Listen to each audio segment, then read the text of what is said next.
Hey again, everybody. Welcome to another episode of Give Me Five, and we are doing a little more title talk with you all today. I'm lucky to have Jamy Engebretson here with us today, and we're going to talk about when you receive a title commitment, what do you do? What do you look for? Today is just going to be a quick rundown of, hey, here's the things you probably need to think about. If you want further clarification and understanding of the whole title commitment and the paperwork, I'm going to recommend you reach out to your account rep or to Jamy at Title Services, and they can explain everything to you. But in a nutshell, Jamy, help me explain to them what they need to be looking for. Sure.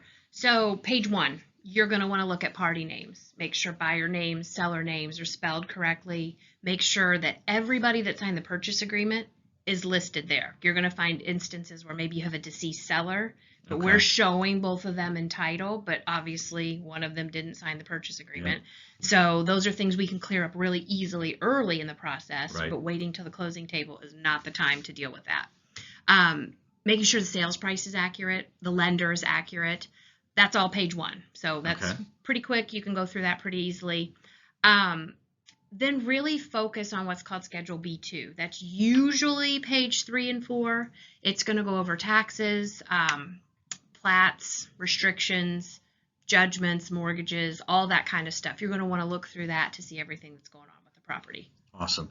Now, guys, they can't help your clients negotiate any type of judgments or liens or anything like that with the parcels. Now, Title Services can probably help provide some guidance on here's who you might want to call, but at the end of the day, it's going to be your client's responsibility to do all that work. Right. So if we're dealing with a mortgage payoff for the property, we want to be in control of that. We want to order that payoff. We obviously would have to have written consent from the seller to get it.